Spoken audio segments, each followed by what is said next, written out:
this opportunity to be with you this evening. உங்கள் மத்தியில் இருப்பதற்கு தேவன் கொடுத்த இந்த வாய்ப்புக்காக நான் தேவனுக்கு நன்றி செலுத்துகிறேன். We are continuing our studies from the book of Jeremiah. எரேமியாவின் புத்தகத்திலிருந்து நம்முடைய வகுப்புகளை தொடர்ந்து நாம் படித்து வருகிறோம். We are in chapter 10. 10ஆம் அதிகாரத்திலே நாம் இருக்கிறோம். And in chapter 10 we are focusing on the true God and the idols. 10ஆம் அதிகாரத்திலே மெய்யான தெய்வத்தை குறித்தும் விக்கிரகங்களை குறித்தும் நாம் பார்த்து கொண்டு வருகிறோம். So here the writer is very specifically highlighting the importance and the significance of true Yahweh God. உண்மையான ஜீவனுள்ள தேவனாகிய யாவேவை குறித்து இந்த எழுத்தாளர் அவருக்கு இருக்கக்கூடிய உன்னதத்தை குறித்தும் எழுதக்கூடிய காரியங்களை நாம் பார்க்கிறோம். So here he exposes the folly of idolatry. அங்கே விக்கிரகங்களினுடைய வெறுமையை குறித்து இங்கே அவர் தெளிவாக வெளிப்படுத்துகிறார். In the last session we have been considering verses 1 to 16 in chapter 10. 10ஆம் அதிகாரத்திலே 1 லிருந்து 2 வசனங்களை நாம் பார்த்து கொண்டிருந்தோம். 1 to 16. 1 லிருந்து 16 வசனங்கள். So these are the verses where we read about some of the important things regarding the false gods of the nations. அந்த தேசத்திலே இருந்த பொய்யான தெய்வங்களை குறித்த காரியங்களை இந்த வசனங்களிலே நாம் வாசிக்கிறோம். And I already mentioned that the Bible very specially exposes the idolatry because of two reasons. நான் ஏற்கனவே சொன்னது போல வேதம் விக்கிரக ஆராதனையை தெளிவாக நமக்கு வெளிப்படுத்துகிறது. இரண்டு காரணங்களை நான் காண்பித்தேன். Or in other words, God of the Bible attacks the idolatry because of two important reasons. வேதத்திலுள்ள தெய்வன் இரண்டு முக்கியமான காரணங்களுக்காக விக்கிரகங்களை நோக்கி அவர் தாக்குதல் செய்யக்கூடியவராக இருக்கிறார். The first reason is முதலாவது காரணம் they are visually impressive. அவைகள் பார்ப்பதற்கு ஈர்க்கக்கூடிய சுரூபங்களாக இருக்கின்றன. When the people look at the idolatry idols, we know that it is so attractive. ஜனங்கள் விக்கிரகங்களை பார்க்கும் பொழுது அவைகள் அவர்களை ஈர்க்கக்கூடிய ரூபத்திலே காணப்படுகின்றன. When you look at the temples and all, how marvelous it is, isn't it? நாம் பார்க்கக்கூடிய ஆலயங்களை பார்க்கும்போது எவ்வளவு அற்புதமாக அவைகள் காணப்படுகின்றன. So since they are visually attractive, பார்ப்பதற்கு ஈர்க்கக்கூடிய விதத்திலே அவைகள் இருக்கக்கூடிய காரணத்தினாலே the common people are attracted towards all this idolatry. சாதாரண மக்கள் இந்த விக்கிரகங்களால் ஈர்க்கப்படுகிறார்கள். And that's the reason why God of the Bible very specially attacks the idolatry throughout the Old Testament. பழைய ஏற்பாட்டின் முழுவதிலும் வேதத்திலே உள்ள தேவன் இந்த காரணத்தினால்தான் விக்கிரக ஆராதனையை எதிர்த்து அவர் தாக்குதல் செய்யக்கூடியவராக இருக்கிறார். And the second reason is, இரண்டாவது காரணம், yes, there is always a tendency to follow the majority. பெரும்பான்மையானவர்கள் பின்பற்றக்கூடியதை பின்பற்ற வேண்டும் என்கிற ஒரு வாஞ்சை ஜனங்களிடத்தில் காணப்படுகிறது. That is the tendency of the people in this world. ஜனங்களுடைய அந்த உந்துதலாக காணப்படுகிறது. Yes, what is the tendency? அவருடைய மனப்பான்மை என்ன? We follow what the majority follows. அதிகமான பேர் எதை பின்பற்றுகிறார்களோ அதையே நாம் பின்பற்றுவோம். Because of several reasons we follow the majority, because that is how things are in the society. சமுதாயத்திலே நாம் பார்க்கும் பொழுது பெரும்பான்மையானவர்கள் பின்பற்றக்கூடியதே அநேக வேளைகளிலே நாம் பின்பற்றக்கூடியவர்களாக இருக்கிறோம். So therefore God makes it very clear that there is always a temptation for you to follow the majority, so keep yourselves away from idolatry. ஆகையால் நீங்கள் பெரும்பான்மையானவர்கள் பின்பற்றக்கூடியதை பின்பற்ற வேண்டும் என்கிற ஒரு சோதனை உங்களுக்கு வரும். ஆகையால் அதிலிருந்து நீங்கள் விலகி இருக்க வேண்டும் என்று சொல்கிறார். So in this chapter Yahweh God is set apart from every other object of worship. இந்த அதிகாரத்திலே நாம் பார்க்கும் பொழுது யெகோவா தேவன் இந்த எல்லாவற்றை காட்டிலும் வித்தியாசமானவராக இருக்கிறார். Yahweh God demands complete loyalty towards him. இந்த யெகோவா தேவன் அவரிடத்திலே நாம் முழுமையாக உண்மையுள்ளவர்களாக இருக்க வேண்டும் என்று எதிர்பார்க்கிறார். Otherwise, இல்லை என்றால் he is going to judge his people. அவர் தன்னுடைய ஜனங்களை நியாயம் தீர்க்க போகிறார். So that is what very clearly mentioned in chapter 10. 10ஆம் அதிகாரத்திலே இந்த காரியங்கள் தெளிவாக கூறப்பட்டிருக்கின்றன. Yahweh God demands the total commitment, complete loyalty from his children. Jehovah தேவன் தன்னுடைய பிள்ளைகளிடத்திலிருந்து அவரை உண்மையாக பின்பற்ற வேண்டும், முழுமையாக அவருக்கு ஒப்பு கொடுக்க வேண்டும் என்று அவர் எதிர்பார்க்கிறார். It is not that somewhat here and somewhat there. கொஞ்சம் இங்கேயும் கொஞ்சம் அங்கேயும் அல்ல. That is how some of the people are, some of the believers are. அப்படித்தான் சில ஜனங்களும் விசுவாசிகளும் இருக்கிறார்கள். When you come here, looks like here. நீங்கள் இங்கே வரும்போது இங்கே இருக்கிறது போல காணப்படுகிறீர்கள். When you go to your relatives and their religious practices, there you looks like them. உங்களுடைய உறவினர்களிடத்திற்கு செல்லும் பொழுது அவர்களுடைய மத காரியங்களிலே ஈடுபடும் போது அவர்களை போல நாம் மாறி விடுகிறோம். Isn't it? இல்லையா? That's the problem with many believers today. இன்றைக்கு அநேக விசுவாசிகளிடத்திலே இதுதான் பிரச்சனை. We are not paying complete loyalty to our God. நம்முடைய தேவனுக்கு முழுமையாக நாம் உண்மையுள்ளவர்களாக இல்லை. If you follow the Lord, நீங்கள் கர்த்தரை பின்பற்றினால் the Lord demands complete loyalty, not little here and little there. நாம் அவரை பின்பற்றுவோம், ஆனால் நாம் முழுமையாக அவருக்கு நம்மை ஒப்பு கொடுத்து பின்பற்ற வேண்டும். கொஞ்சம் இங்கே கொஞ்சம் அங்கே அல்ல. That is what the demand of the Lord. இதுதான் கர்த்தர் நம்மிடத்திலிருந்து எதிர்பார்ப்பது. If you don't do it, நாம் அதை செய்யவில்லை என்றால், if you are really a child of God, நீ உண்மையாகவே தேவனுடைய பிள்ளையாய் இருப்பாயானால் God will punish you. தேவன் உங்களை தண்டிப்பார். No doubt for that. இதில் எந்த சந்தேகமும் இல்லை. So this evening, it is a time for you to think about your loyalty to your God. இந்த வேளையிலே தேவனிடத்திலே நாம் எவ்வளவு உண்மையுள்ளவர்களாக இருக்க வேண்டும் என்று சிந்தித்து பார்க்க வேண்டியவர்களாக இருக்கிறோம். Are you really committed to your Lord? உண்மையாகவே நம்முடைய கர்த்தருக்கு நாம் நம்மை ஒப்பு கொடுத்திருக்கிறோமா? Truly follow your God. உண்மையாகவே உங்களுடைய தேவனை நீங்கள் பின்பற்றுகிறீர்களா? Are you truly separated towards your God? உங்களுடைய தேவனுக்காக நீங்கள் உண்மையாகவே பிரித்தெடுக்கப்பட்டவர்களாக இருக்கிறீர்களா? If not, இல்லை என்றால் punishment is sure. தண்டனை நிச்சயம். That is what we read in this chapter. இந்த அதிகாரத்தில் அதை தான் நாம் வாசிக்கிறோம். Now as we come into these verses, let us consider a few important things about idolatry and about the true God. இந்த வசனங்களுக்குள்ளாக நாம் வரும்பொழுது மெய்யான தேவனை குறித்தும் விக்கிரகாராதனை குறித்தும் அல்லது விக்கிரகங்களை குறித்து நாம் பார்ப்போம். Especially verses 1 to 16, we read about the false gods of the nations. விசேஷமாக 1 to 16 வசனங்கள் வரைக்கும் பொய்யான தெய்வங்களை குறித்து நாம் வாசிக்கிறோம். Okay, in verses 1 to 5, 1 to 5 வசனங்களிலே there the command is, do not learn the ways of these nations. இந்த தேசங்களுடைய வழியை நீ கற்றுக்கொள்ள வேண்டாம். Verses 1 to 5, 1 to 5 வசனங்கள். do not learn from the ways of these nations. இந்த புரஜாதிகளுடைய தேசங்களிலிருந்து அவர்களுடைய வழிகளை கற்றுக்கொள்ள வேண்டாம். Do not learn the ways of this nation. இந்த புரஜாதிகளுடைய தேசங்களுடைய வழியை நீ கற்றுக்கொள்ள வேண்டாம். Why? ஏன்? We read there in verses 1 and 2. 1-2 வசனங்களிலே நாம் வாசிக்கிறோம். இஸ்ரவேல் வீட்டாரே, கர்த்தர் உங்களுக்கு சொல்லுகிற வசனத்தை கேளுங்கள். புரஜாதிகளுடைய மார்க்கத்தை கற்றுக்கொள்ளாதிருங்கள்.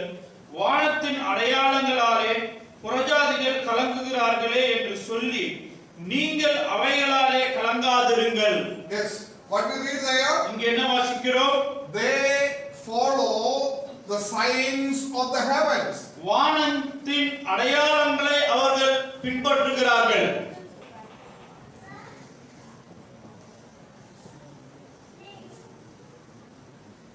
What does it mean?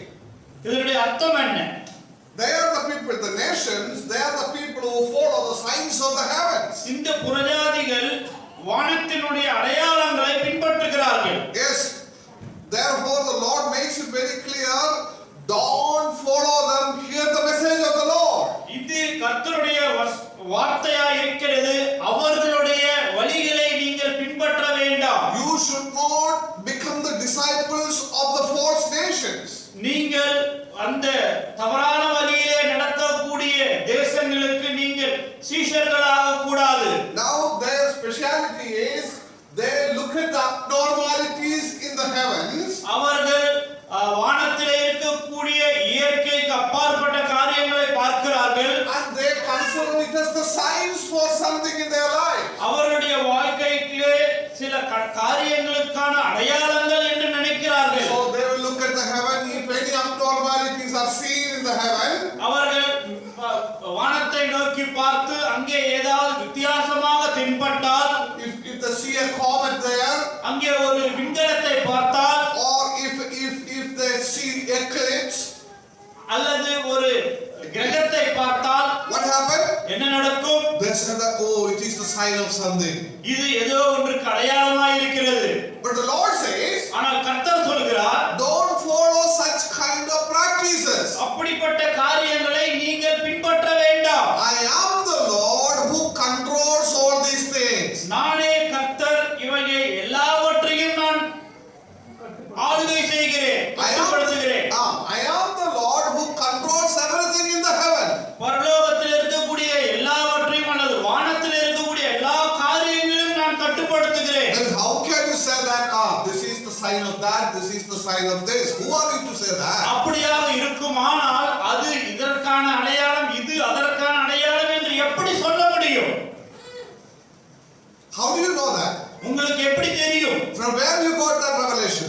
எங்கிருந்து இந்த வெளிப்பாடு நமக்கு வந்தது? So the Lord says, don't believe such kind of practices. கர்த்தர் சொல்கிறார், அப்படிப்பட்ட பழக்கங்களை நீங்கள் நம்ப வேண்டாம். These are the general things that are there in the heaven. I am in control of all these things. I have placed it there in the heavens.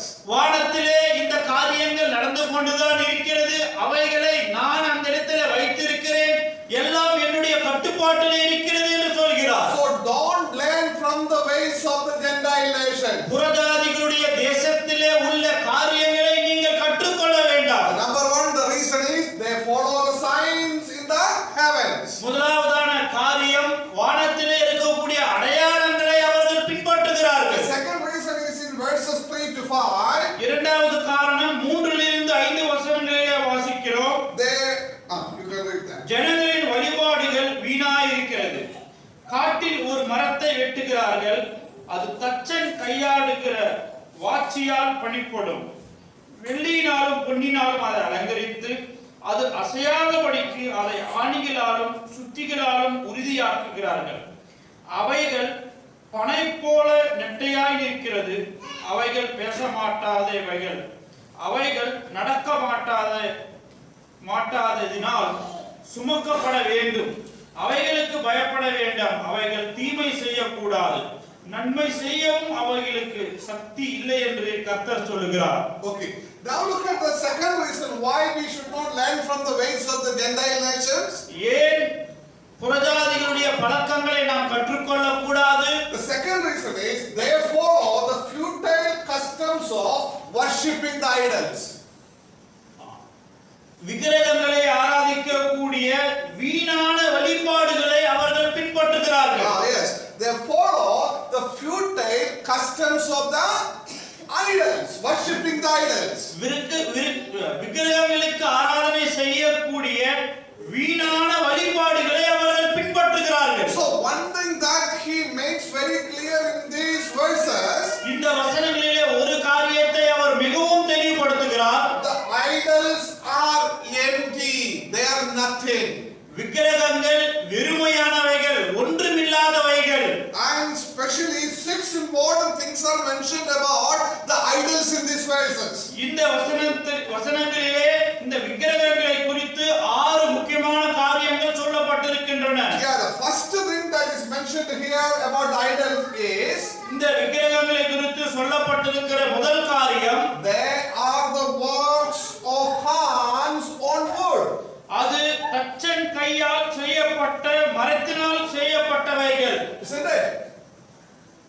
They are the works of hands on woods. தச்சனுடைய கையிலே செய்யப்பட்ட காரியங்கள். Who made it? யார் அதை செய்தான்? Craftsman worked on the wood and made these idols. தச்சன் ஒரு மரத்திலே இதை செய்து அதற்கு ஒரு சொரூபத்தை கொடுத்திருக்கிறார். Isn't it? இல்லையா? That is what the idol. அதுதான் விக்கிரம். So when we talk about this table, we know that the carpenter works on this wood and made this table. இந்த மேஜையை பார்க்கும் பொழுது ஒரு தச்சன் கட்டையை எடுத்துக்கொண்டு இந்த மேஜையை செய்திருக்கிறார். In the same way, அதே போல the carpenter, the craftsman, he will take a certain piece of wood and he will make the idols. அதே போல தச்சன் ஒரு மரத்தை எடுத்துக்கொண்டு அதை ஒரு விக்கிரமாக அவன் உருவாக்குகிறார். Then what happened? அப்போது என்ன நடக்கிறது? The second thing that is in here, இங்கே வாசிக்கிற இரண்டாவது காரியம், they have to be decorated. அவைகள் அலங்கரிக்கப்பட வேண்டும். They have to be decorated. அவைகள் அலங்கரிக்கப்பட வேண்டும். We know that if something is made on a wooden piece, ஒரு மரத்தினாலே ஒரு காரியம் செய்யப்பட்டால் if they are not decorated properly, it will not have any beauty. அதற்கு சரியாக அலங்கரிக்கப்படவில்லை என்றால் அது அழகாக இருக்காது. Isn't it? இல்லையா? They make it with the wooden pieces and then they will decorate it with the precious jewels.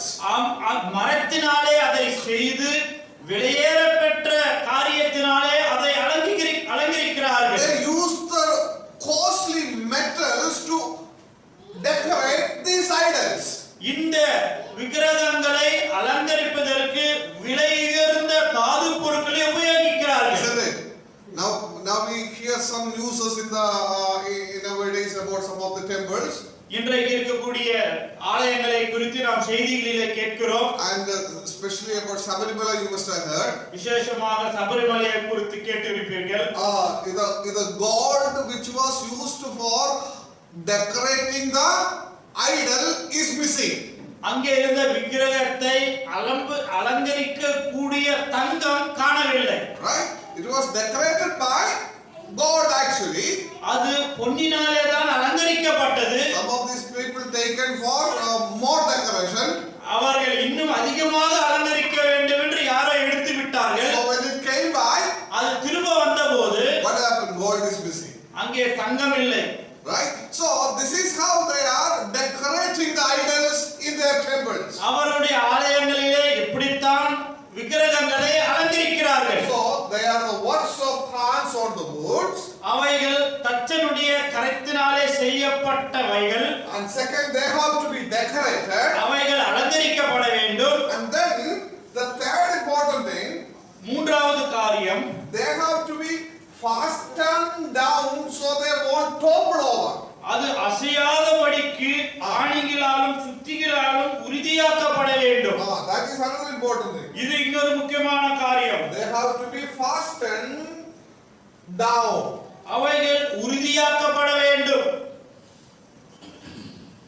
Otherwise what happen? இல்லை என்றால் என்ன நடக்கும்? It will fall down. அது விழுந்து விடும். Isn't it? இல்லையா? That's all their idol is. Their God is that much only. அவர்களுடைய தெய்வம் அப்படித்தான் இருக்கும். Their God should be nailed into a place. அவைகள் ஒரு இடத்துல ஆணிகளால் அடிக்கப்பட வேண்டும். Otherwise, இல்லை என்றால் it will fall. அது விழுந்து விடும். So they cannot stand themselves. அவைகளாலே நிற்க முடியாது. That is the nature of the idols. இந்த விக்கிரகங்களுடைய சுபாவம் அப்படித்தான் இருக்கிறது. And the fourth important thing about idols, இந்த விக்கிரகங்களை குறித்த நான்காவது காரியம், they have to be made to stand upright. They have to be made to stand upright.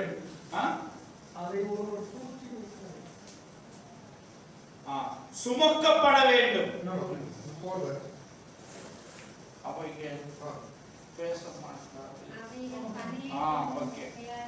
அவைகள் பனையை போல் நெட்டையாய் நிற்கிறது. Stand upright. நெட்டையாய் நிற்கிறது. Yes. So they have to be made to stand upright. அவைகள் பனையை போல நிற்க வைக்கப்பட வேண்டும். They cannot stand themselves. அவைகளாலே தானாக நிற்க முடியாது. And if you want to worship these idols, இந்த விக்கிரகத்தை வணங்க வேண்டும் என்றால் they have to make these idols to stand upright. இந்த விக்கிரகம் நெட்டையாய் நிறுத்தப்பட வேண்டும். Isn't it? If it is lying down, nobody will go and worship it. அது கீழே விழுந்து கிடந்தால் யாரும் சென்று வணங்க மாட்டார்கள். They have to make these idols to stand upright. இந்த விக்கிரகத்தை நேராக நிற்க வைக்க வேண்டும். Now, how foolish it is to worship something that cannot even stand upright. எழுந்து நிற்க முடியாத ஒரு காரியத்தை வணங்கக்கூடியது எவ்வளவு மதிக்கேடான ஒரு காரியம், Isn't it? இல்லையா? They cannot stand upright themselves. Then how foolish it is to worship them. அவைகளால் எழுந்து நிற்க முடியவில்லை. அப்படியானால் அவைகளை ஆராதிப்பது என்பது எவ்வளவு மதிக்கேடான ஒரு காரியம். Then the fifth thing that is highlighted here, இங்கே சொல்லப்பட்டிருக்கிற ஐந்தாவது காரியம், they must be carried. அவைகள் சுமக்கப்பட வேண்டும். Isn't it? They must be carried. During this festival time, we see that all the idols are carried by the people, right? இந்த பண்டிகை நாட்களிலே இந்த விக்கிரகங்கள் எல்லாம் ஜனங்கள் தூக்கி செல்வார்கள், இல்லையா? That means their God become a burden for them. அப்படி என்றால் அவர்களுடைய தெய்வம் அவர்களுக்கே சுமையாக மாறிவிட்டது. Isn't it? They cannot walk. அவைகளால் நடக்க முடியவில்லை. And the God who cannot walk, how can help the devotees? அந்த தெய்வத்தால் நடக்கவே முடியவில்லை. அப்படி இருக்கும்போது அதை பின்பற்றக்கூடியவர்களுக்கு எப்படி உதவ முடியும்? So you have to go and carry and bring to do something for you, isn't it? உனக்கு ஏதாவது செய்ய வேண்டும் என்றால் நீங்கள் போய் சுமந்து கொண்டு வர வேண்டும். How is it possible? எப்படி அது சாத்தியமாகும்? So their God, the idols, they themselves become a burden for the devotees. அந்த விக்கிரமே அந்த பக்தர்களுக்கு ஒரு பாரமாக மாறி விடுகிறது. And the sixth important thing that is mentioned here, இங்கே சொல்லப்பட்ட ஆறாவது காரியம், they cannot do anything. அவைகளால் ஒன்றும் செய்ய முடியாது. They cannot do anything. அவைகளால் ஒன்றும் செய்ய முடியாது. Good or bad. நன்மையாக இருந்தாலும் தீமையாக இருந்தாலும். They cannot speak. அவைகளால் பேச முடியாது. They cannot command. அவைகளால் கட்டளையிட முடியாது. They cannot give counsel to you. உங்களுக்கு ஆலோசனை கொடுக்க முடியாது. They cannot comfort you. உங்களை ஆதரிக்க முடியாது. They cannot do anything. அவைகளால் ஒன்றும் செய்ய முடியாது. Then why should the people worship them? அப்படி இருக்கும்போது ஜனங்கள் ஏன் அந்த விக்கிரகங்களை ஆராதிக்க வேண்டும்? Why should the people fear them? ஜனங்கள் அதை பார்த்து ஏன் பயப்பட வேண்டும்? They can't do anything. அவைகளால் ஒன்றும் செய்ய முடியாது. Right? Even some believers, when they see them, they fear, isn't it? விசுவாசிகள் கூட அதை பார்க்கும்போது பயப்படுகிறார்கள், இல்லையா? We think that some power is that is simple stone. அது ஏதோ வல்லமை இருக்கிறது என்று நினைப்பார்கள். அது சாதாரண ஒரு கல்லு, A wooden piece. அது ஒரு மரத்துண்டு.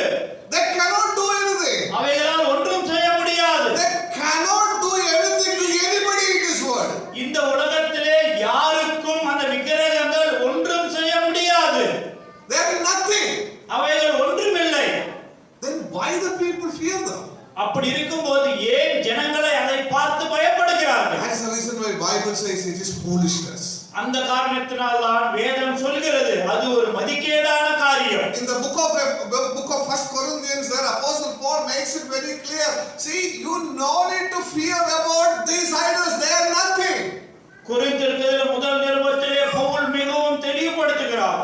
இந்த விக்கிரகங்களை பார்த்து நீங்கள் பயப்பட வேண்டிய அவசியம் இல்லை. அவைகள் ஒன்றுமில்லாதவைகள். There was a problem in the church of Corinth. கொரிந்தில் இருந்த சபையிலே ஒரு பிரச்சனை இருந்தது. What was the problem? பிரச்சனை என்ன? Shall we eat the food that is offered to the idols? விக்கிரகங்களுக்கு படைக்கப்பட்ட உணவை சாப்பிடலாமா கூடாதா? Some believers said no, we should not eat that. சில விசுவாசிகள் சொன்னார்கள் நாம் சாப்பிட கூடாது. That is the weak believer. அது பலவீனமான ஒரு விசுவாசி. But the strong believer said, பலனுள்ள விசுவாசி சொன்னார், no problem, we can eat it. பிரச்சனை இல்லை, நாம் சாப்பிடலாம். Because ஏனென்றால் idols are nothing. விக்கிரகங்கள் ஒன்றுமில்லாதவைகள். They are just stone pieces. அவைகள் கற்கள், அவ்வளவுதான். They are just wooden pieces. அவைகள் மரத்துண்டுகள். They have no power at all. அவைகளுக்கு எந்த வல்லமையும் இல்லை. They cannot do anything with these food items. இந்த சாப்பிடுகிற பொருட்களை அவைகள் ஒன்றும் செய்ய முடியாது. They cannot do anything with the people in this world. இந்த உலகத்தில் இருக்கக்கூடிய ஜனங்களுக்கு அந்த விக்கிரகங்களால் ஒன்றும் செய்ய முடியாது. They are just dummy pieces, that's all. அவைகள் வெறுமையானவைகள், அவ்வளவுதான்.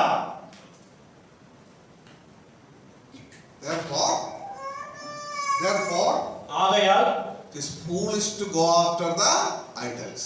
மதிகேடர்கள் தான் அந்த விக்கிரகங்களை பின்பற்றி போவார்கள். That is what God makes very clear in verses 1 to 5.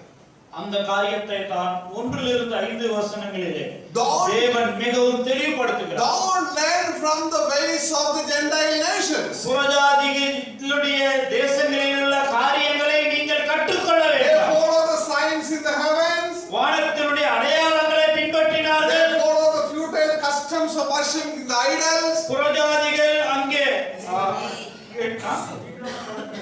வீணான காரியங்களை பின்பற்றினார்கள். And don't follow them. அவைகளை நீங்கள் பின்பற்ற வேண்டாம். The idols that they follow are nothing. They cannot do anything for you. அவர்கள் பின்பற்றின விக்கிரகங்கள் அவைகள் வெறுமையானவைகள், அவைகளால் ஒன்றும் செய்ய முடியாது. Is it clear? இதுவாய் புரிகிறதா? So we should have very specific clarity on this topic. இந்த தலைப்பிலே நாம் மிகவும் தெளிவுள்ளவர்களாக இருக்க வேண்டும். Because nowadays even believers are also having some confusion by looking at all these idols. இன்றைய நாட்களிலே விசுவாசிகளுக்கு கூட இந்த விக்கிரகங்களை பார்த்து ஒரே குழப்பம் அடைகிறார்கள். So keep in mind, உங்களுடைய நினைவில் வைத்துக் கொள்ளுங்கள், they cannot do anything. அவைகள் ஒன்றும் செய்ய முடியாது. Just like a stone piece outside, வெளியிலே இருக்கக்கூடிய ஒரு கல்லை போல they are also just a stone piece. அவைகளும் ஒரு கல்லுதான். Just like these wooden pieces, இந்த மரத்துண்டை போல they are also just a wooden piece, that's all. அவைகளும் ஒரு மரத்துண்டு, அவ்வளவுதான். Right? We make the statue of Mahatma Gandhi with a stone or wooden pieces. Mahatma Gandhi சிலையை ஒரு கல்லை அல்லது மரத்தை கொண்டு உருவாக்குகிறோம். That Mahatma Gandhi can do anything for you? அந்த மகாத்மா காந்தி சிலை உங்களுக்கு ஏதாவது செய்ய முடியுமா? You know that is a Shila. அது ஒரு சிலை என்று உங்களுக்கு தெரியும். Then why you don't understand that this is also a Shila? அப்படி இருக்கும்போது இதுவும் ஒரு சிலைதான் என்று நீங்கள் புரிந்து கொள்ளவில்லை. Why? ஏன்? That is statue, this is something else, right? அது ஒரு சிலை, இது வேறு எதுவோ, அப்படியா? How is it possible? அது எப்படி சாத்தியமாகும்? Foolishness. இதுதான் மதிகேடு. If this is something, then Mahatma Gandhi statue also should be something. இதற்கு ஏதாவது வல்லமை இருக்குமானால், அப்படி என்றால் மகாத்மா காந்தி சிலைக்கும் வல்லமை இருக்க வேண்டும். So don't become fools. நாம் மதிகேடர்களாக மாறக்கூடாது. They are stone pieces, just wooden pieces. They are nothing, they cannot do anything. அவைகள் கல்லும் மரத்துண்டுகளுமாக இருக்கின்றன, அவைகளால் ஒன்றும் செய்ய முடியாது. Is it clear? தெளிவாய் புரிகிறதா? Then in verses 6 to 7, அதை தொடர்ந்து 6-7 வசனங்களிலே there the writer makes it very clear that you should worship the God of Israel. இஸ்ரவேலின் தேவனை மாத்திரமே நீங்கள் ஆராதிக்க வேண்டும். Yes, verses 6 and 7. 6-7 வசனங்கள். கர்த்தாவே, உமக்கு ஒப்பானவன் இல்லை, நீரே பெரியவர், உமது நாமமே வல்லமையில் பெரியது. ஜாதிகளின் ராஜாவே, உமக்கு பயப்படாதிருப்பவன் யார்? தேவரீருக்கே பயப்பட வேண்டியது. ஜாதிகளுடைய எல்லா ஞானிகளிலும் அவர்களுடைய எல்லா ராஜ்யத்திலும் உமக்கு ஒப்பானவன் இல்லை. Yes. Now here the writer makes it very clear that our Yahweh is a unique God. நம்முடைய தேவன் ஒரு தனித்துவமானவர். Yes. So the idols are nothing. விக்கிரகங்கள் ஒன்றுமில்லாதவைகள். They are just wooden pieces or the stone pieces. அவைகள் ஒரு மரத்துண்டு கல்லை போன்றவர்கள். They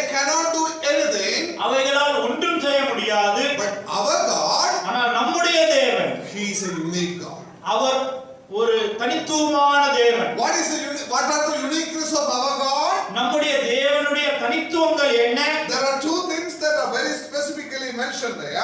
இரண்டு காரியங்கள் குறிப்பிட்டு இங்க சொல்லப்படுகிறது. In verse number 6 we read like this. 6ஆம் வசனத்தில் இப்படியாக நாம் வாசிக்கிறோம். There is none like him in the greatness of his name. கர்த்தாவே உமக்கு ஒப்பானவன் இல்லை. கர்த்தாவே, his name. அவருடைய நாமம். What is his name? அவருடைய நாமம் என்ன? Lord. கர்த்தாவே. So what the writer is saying? இங்க எழுத்தாளர் என்ன சொல்கிறார்? There is none like him. அவரை போல யாரும் இல்லை. In the greatness of his name. அவருடைய நாமத்தினுடைய உமது நாமமே வல்லமையில் பெரியது. He is great. அவர் பெரியவர். His name is great. அவருடைய நாமம் பெரியது. And he has a reputation of acting mightily in this universe. இந்த பிரபஞ்சத்திலே வல்லமையுள்ளவராக செயல்படக்கூடியவர் என்று அவருக்கு ஒரு பெயர் இருக்கிறது. Therefore, ஆகையால் he is unique. He is unique. Our தனித்துவமானவர். So that is something that we all need to understand about our God. நம்முடைய தேவனை குறித்து நாம் அனைவரும் புரிந்து கொள்ள வேண்டிய ஒரு காரியம் இது. There is none like him in the greatness of his name. அவருடைய நாமத்திற்கு ஒப்பானவர் அவரை போல வேறு யாரும் இல்லை. And then in verse number 7, அடுத்து 7வது வசனத்திலே பார்க்கும் பொழுது what is the uniqueness of this God? இந்த தேவனுடைய தனித்துவம் என்ன? He is to be revered by even the nations. ஜாதிகள் கூட அவருக்கு பயப்பட வேண்டும். Yes, he is the one who is to be revered by even the nations around.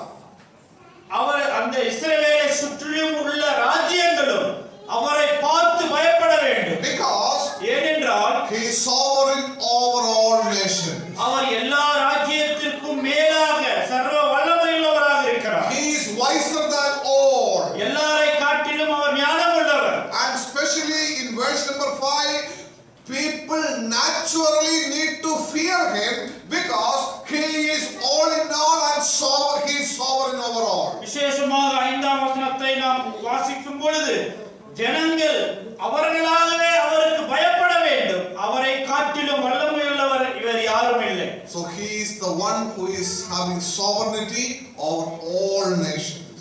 எல்லா ராஜ்யத்திற்கும் மேலாக சர்வ வல்லமையுள்ளவர் அவர் ஒருவரே. But when you talk about the idols, விக்கிரகங்களை குறித்து நாம் பேசும் பொழுது we see that all in the ancient history we understand like this. பழங்காலத்து வரலாறை பார்க்கும் பொழுது இப்படியாக நாம் புரிந்து கொள்கிறோம். The idols had authority only on some locations, that's all. சில இடங்களிலே மாத்திரமே அந்த விக்கிரகங்களுக்கு அதிகாரம் இருந்தது. So one idol for one geographical area. ஒரு விக்கிரகம் ஒரு நிலப்பரப்புக்குள்ளாக. And another idol for another geographical area. இன்னொரு விக்கிரகம் இன்னொரு நிலப்பரப்புக்கு. That is not our God. நம்முடைய தேவன் அப்படிப்பட்டவர் அல்ல. He is the one who is sovereign over all the nation. எல்லா ராஜ்யத்திற்கும் மேலாக சர்வ வல்லமையுள்ளவராக அவர் இருக்கிறார். He is in control over all the nation. எல்லா ராஜ்யத்தையும் அவருடைய கட்டுப்பாட்டிலே வைத்திருக்கிறார். And therefore the whole nation should naturally fear him and give him glory. எல்லா ராஜ்யங்களும் அவருக்கு பயந்து அவருக்கு மகிமையை செலுத்த வேண்டும். So that is what our God is. நம்முடைய தேவன் அப்படிப்பட்டவர். Idols are nothing. விக்கிரகங்கள் ஒன்றுமில்லாதவைகள். But our God is a unique God. நம்முடைய தேவன் தனித்துவமானவர். Because number one, there is none like him in the greatness of his name. முதலாவதாக அவருடைய நாமம் போல வேறு யாரும் இல்லை. He is great and his name is great. அவர் பெரியவர், அவருடைய நாமம் பெரியது. And not only that, அது மட்டுமல்ல, he is the one who is sovereign over all the nation and all the nation must revere him and fear him. அவர் எல்லா ராஜ்யங்களின் மேலும் வல்லமையுள்ளவராக இருக்கிறார். ஆகையால் எல்லா ராஜ்யங்களும் அவருக்கு பயப்பட வேண்டும். But what happens? ஆனால் என்ன நடக்கிறது? This is what the true God is. இதுதான் உண்மையுள்ள தேவன். But when you read verses 8 to 10, 8லிருந்து 10 வசனங்களை நாம் வாசிக்கும் போது there we read that instead of serving this true God, they followed the worthless doctrines. இந்த உண்மையுள்ள தேவனை பின்பற்றுவதை விட்டுவிட்டு பிரயோஜனமற்ற உபதேசங்களை அவர்கள் பின்பற்றினார்கள். That was the problem with the people. அதுதான் ஜனங்களிடத்தில் இருந்த பிரச்சனை.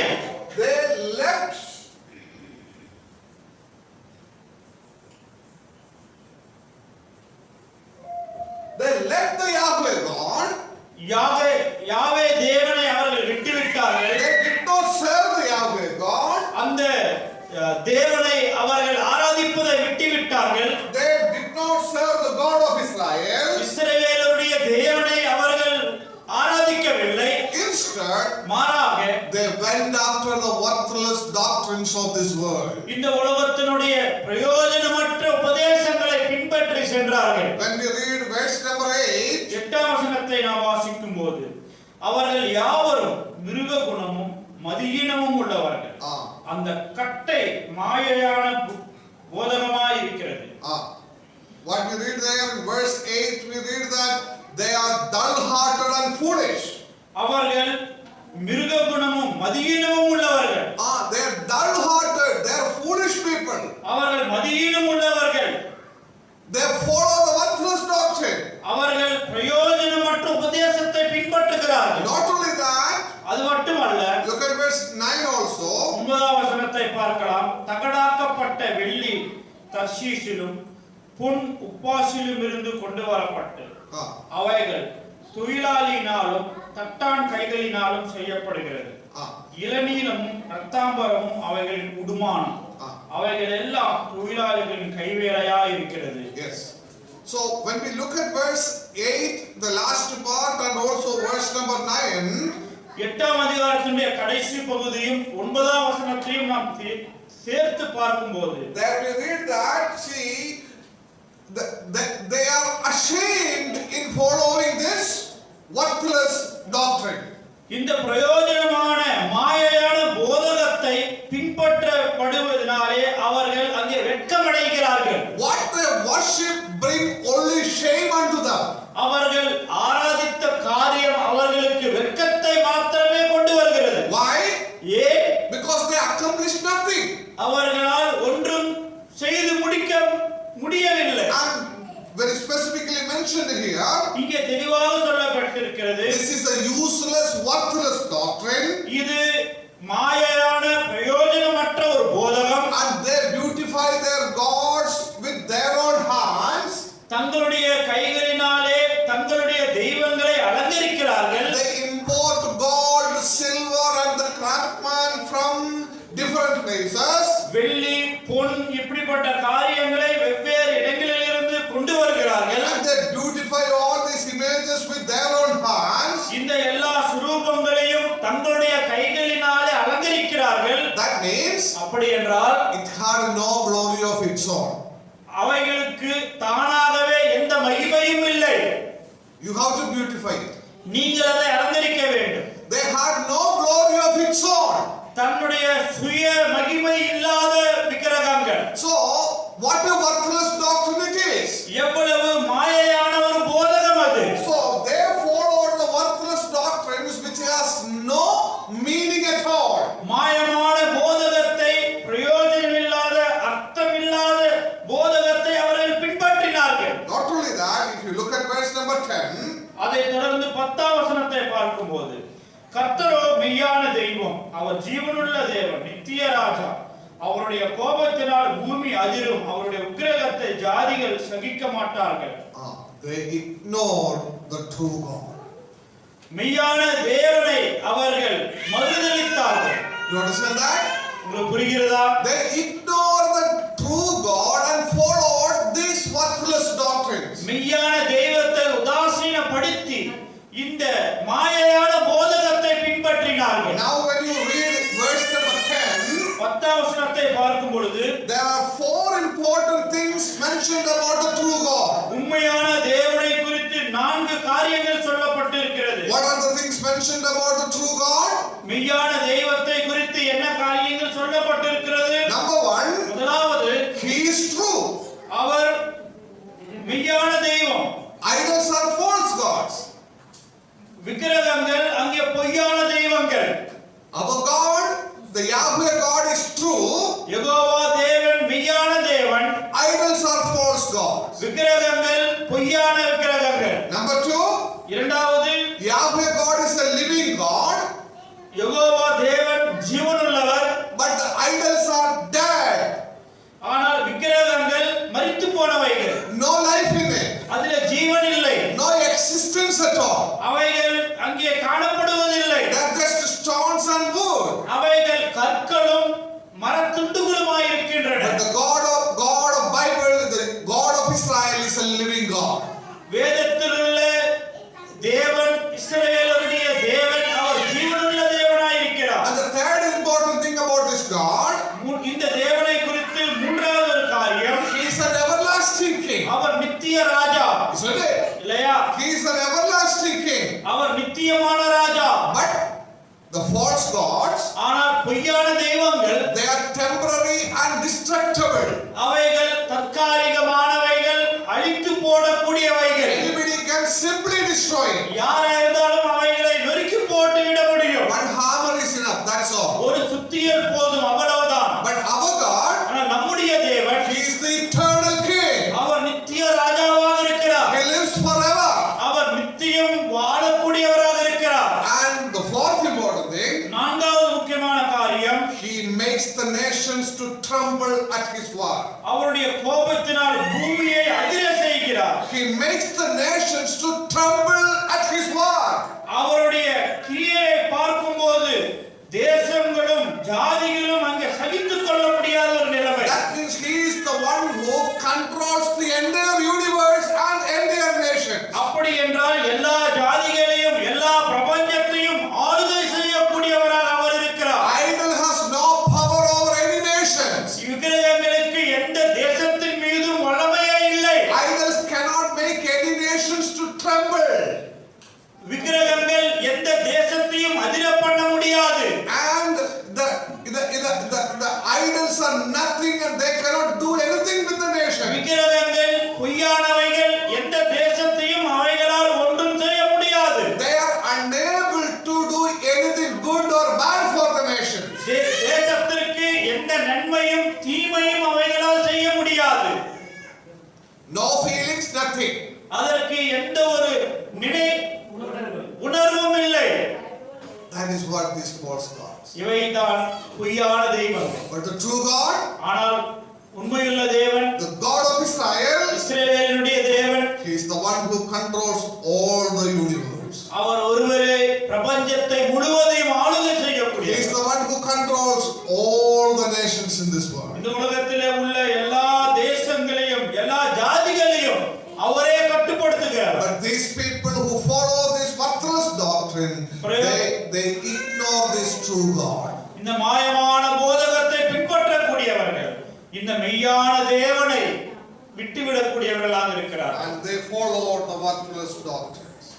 மாயையான போதகத்தை பின்பற்றினார்கள். And therefore in verses 1 to 16, ஆகையால் 1 இலிருந்து 16 வசனங்களிலே there the Lord makes it one thing very clear. தேவன் ஒரு காரியத்தை மிகவும் தெளிவுபடுத்துகிறார். You need to turn from the idols and look to the true God.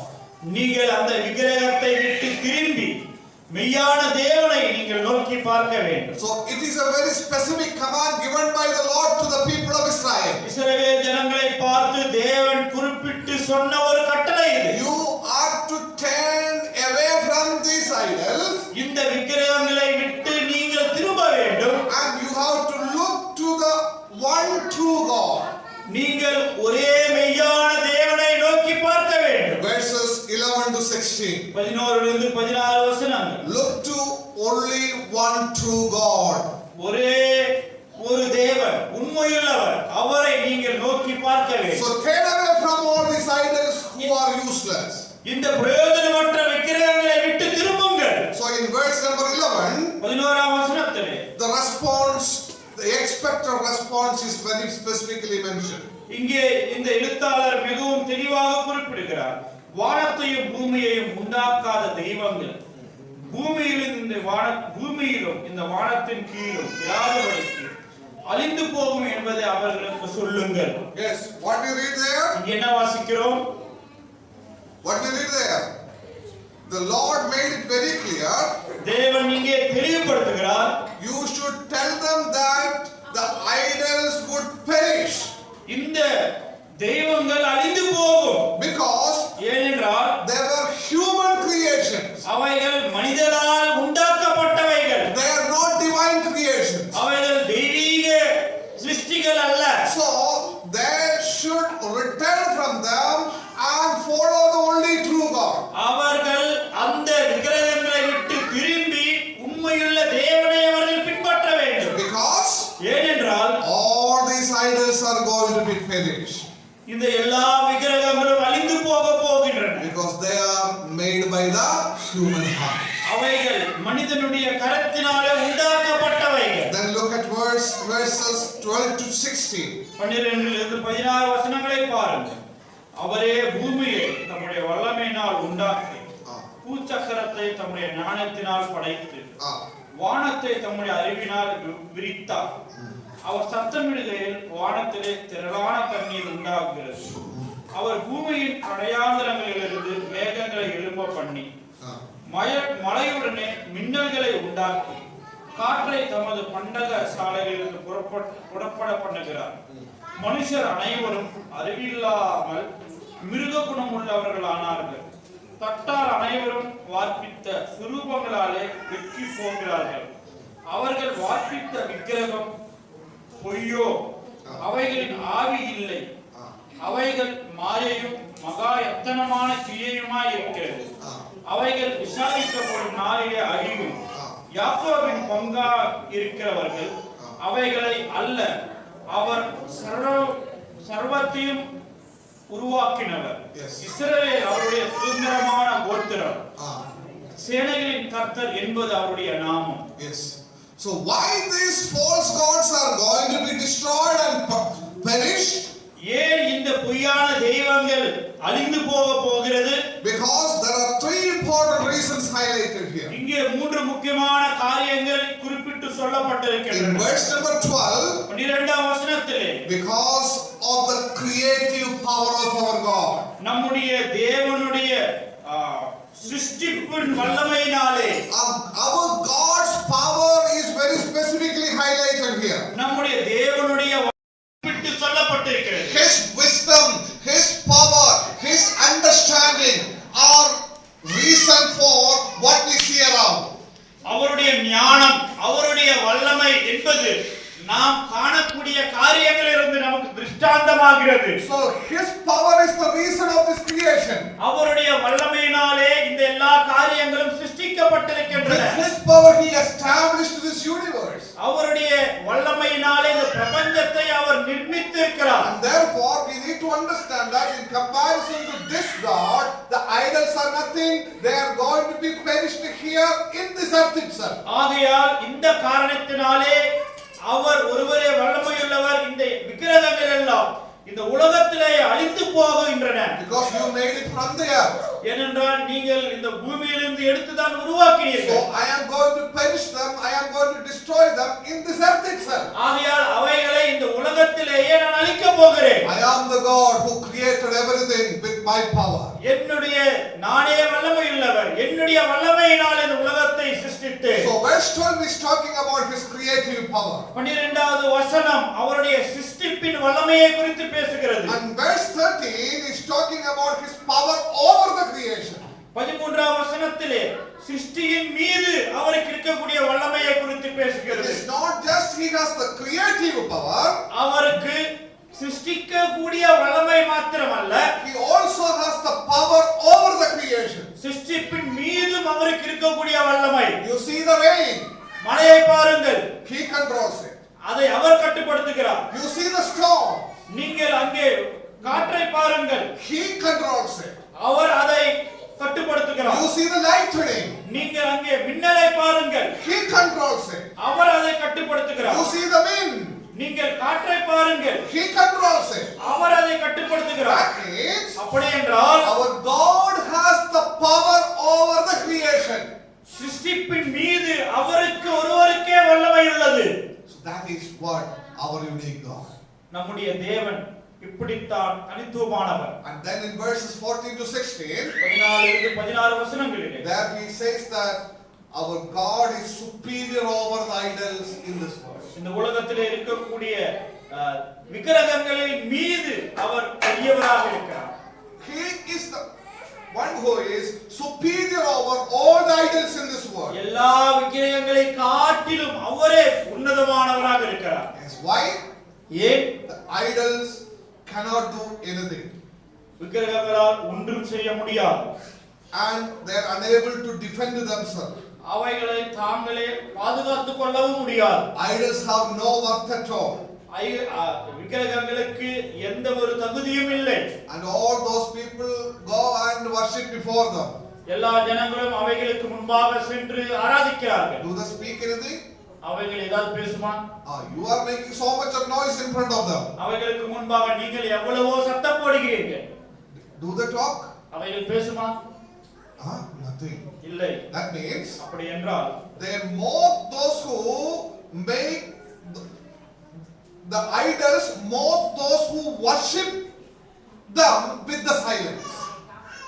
மனுஷர் அனைவரும் அறிவில்லாமல் மிருக குணமுள்ளவர்களானார்கள். தட்டார் அனைவரும் வார்ப்பித்த சுரூபங்களாலே வெட்கி போகிறார்கள். That means அப்படி என்றால் they mock the worshippers with their silence. விக்கிரகங்கள் தங்களுடைய மௌனத்தினாலே தங்களை ஆராதிக்கக்கூடியவர்களை வெட்கப்படுத்துகிறார்கள். The idols are mocking us. அந்த விக்கிரகங்கள் நம்மை பார்த்து அங்கே ஏளனம் செய்கின்றன. Isn't it? இல்லையா? You are shouting before them, you are saying so many things before them, you are doing so many things before them. They are silent. அவைகளுக்கு முன்பாக எவ்வளவோ சத்தமிட்டு என்னென்னவோ செய்கிறோம், ஆனால் அவைகள் மௌனமாக இருக்கின்றன. Mocking you. உங்களை வெட்கப்படுத்துகிறது. What a shame it is. எவ்வளவு பெரிய அவமானம் அது.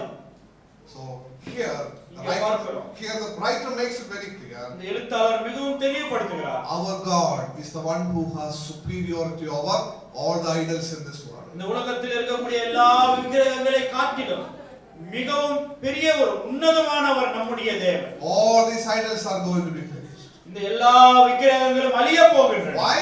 ஏன்? Because our God is the one who has the creative power. நம்முடைய தேவனுக்கு மாத்திரமே சிருஷ்டிக்கக்கூடிய வல்லமை உள்ளது. Our God is the one who has the power over creation. நம்முடைய தேவன் ஒருவருக்கு சிருஷ்டிப்பின் மீது வல்லமை இருக்கிறது. And number 3, மூன்றாவதா, our God is the one who is superior over all these idols. இந்த எல்லா விக்கிரகங்களை காட்டிலும் பெரியவர் நம்முடைய தேவன் மாத்திரமே. He is the almighty one.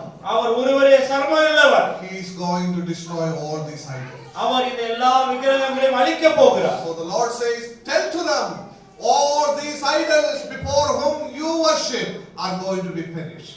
நீங்கள் ஆராதிக்கிற இந்த எல்லா விக்கிரகங்களும் அங்கே அழிந்து போகிறது என்று அவர்களை பார்த்து சொல்லு என்கிறார். So turn back.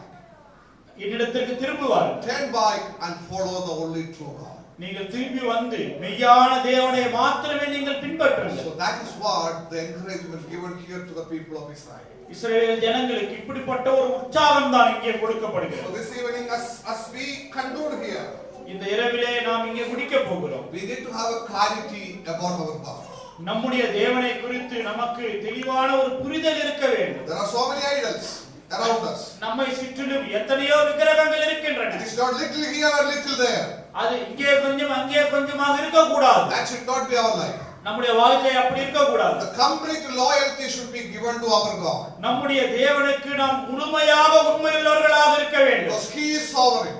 அவர் சர்வ வல்லமையுள்ளவர். He is the true God. அவர் ஒருவரே மெய்யான தேவன். He is the living God. அவர் ஜீவனுள்ள தேவன். And He is the one who is controlling everything, every universe. இந்த பிரபஞ்சத்தை முழுவதுமாக கட்டுப்படுத்துகிறவர் அவர் ஒருவரே. He is the one who has the creative power. சிருஷ்டிக்கக்கூடிய வல்லமையுடையவர் அவர் ஒருவர் மாத்திரமே. He is the one who has the power over creation. அவருக்கு மாத்திரமே சிருஷ்டிப்பின் மீது வல்லமை உள்ளது. All the idols in this world are nothing, useless, meaningless. உலகத்தில் இருக்கக்கூடிய எல்லா விக்கிரகங்களும் வெறுமையானவர்கள், பிரயோஜனமற்றவை. You do so many things in front of them. அவைகளுக்கு முன்பாக நாம் எத்தனையோ காரியங்களை செய்கிறோம். And they are mocking you with their silence. அவைகளுடைய மௌனத்தினாலே உங்களை கேலி செய்கிறது. What a shameful thing it is. எவ்வளவு வெட்கக்கேடான ஒரு காரியம். What a foolish thing it is. எவ்வளவு மதிகேடான காரியம் இது. So praise the Lord for giving us the grace to follow the true God. உண்மையுள்ள தேவனை பின்பற்றுவதற்கு தேவன் கொடுத்த கிருபைக்காக நாம் தேவனுக்கு நன்றி செலுத்துவோம். Follow him. அவரை பின்பற்றுவோம். And let us render the complete loyalty unto him. நாம் நம்முடைய தேவனுக்கு முழு மனதோடு முழுமையாக அவருக்கு உண்மையுள்ளவர்களாக இருப்போம். Let us serve him with whole heart. முழு இதயத்தோடு கூட அவருக்கு நாம் ஊழியம் செய்வோம். May his name be glorified. அவருடைய நாமம் மகிமைப்படுவதாக.